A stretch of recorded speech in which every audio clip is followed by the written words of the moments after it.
Olá pessoal, tudo bem? Tem sido cada vez mais comum ver membros do governo federal utilizarem o aparato público para dificultar ou impedir críticas ao presidente Jair Bolsonaro. O que a gente viu de ontem para hoje foi a notícia de que o ministro da Justiça, André Mendonça, entrou com um pedido de inquérito, e o inquérito inclusive já foi aberto pela Polícia Federal, que está vinculado ao Ministério da Justiça, contra o advogado Marcelo Feller, porque ele, em um debate na televisão, num debate na CNN, criticou o presidente Jair Bolsonaro e disse que o presidente era responsável pelo genocídio que acontece no Brasil por conta da pandemia. E ele ainda reiterou, estou dizendo isso politicamente, ou seja, deixando claro que ele fazia uma análise política da situação.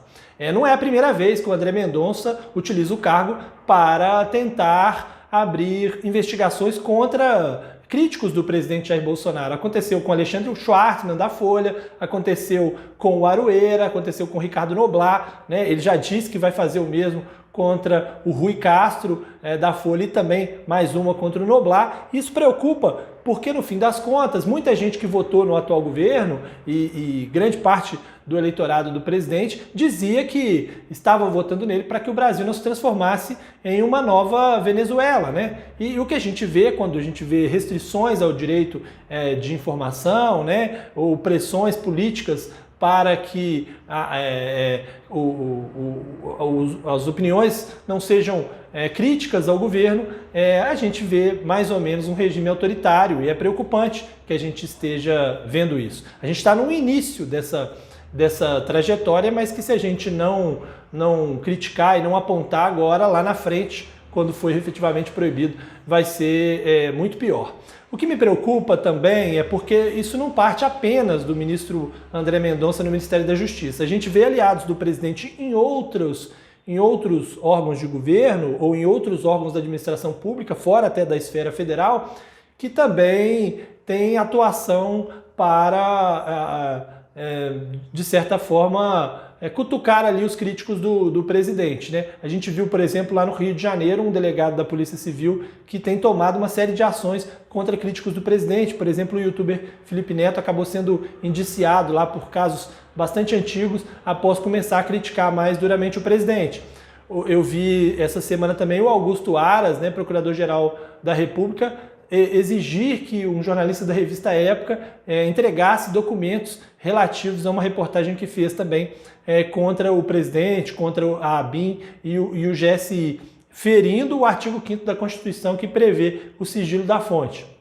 Também vi recentemente o chefe do Ministério Público lá de Goiás, que é um bolsonarista convicto, Ailton Benedito, abrindo uma investigação contra as empresas de tecnologia em represália ao fato de que elas começaram a sinalizar como notícia falsa alguns dos conteúdos divulgados por políticos de direita, inclusive o ex-presidente norte-americano Donald Trump. Então a gente começa a ver isso com mais frequência, e isso é incompatível com o momento que a gente vive no Brasil desde a Constituição de 1988. Claro que a crítica aos jornalistas também é uma crítica aceitável, né? A sociedade tem o direito de questionar o jornalista, questionar a opinião das pessoas, obviamente, mas isso não pode virar um caso de polícia, a não ser quando a gente estiver falando do cometimento de crimes ou de ferimento à honra, e aí é o direito de qualquer cidadão, inclusive do presidente da República, processar aqueles que ele considera que estão violando de alguma forma a sua honra. Mas o que me parece absurdo é usar a Lei Nacional de Segurança, né, a Lei de Segurança Nacional, para investigar jornalistas que criticam o governo, né? A gente já viu recentemente aí uma lista feita pelo governo que pontua quem são os detratores, quem não são detratores, e se a sociedade começa a se calar e se é proibido, passa a ser proibido criticar o governo, passa a ser proibido fazer críticas mais duras ao governo,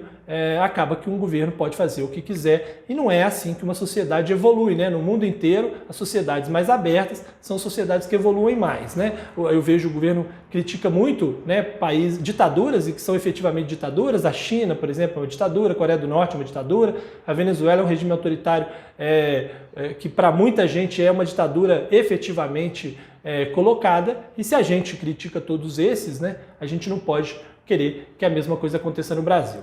Um abraço para vocês e até mais.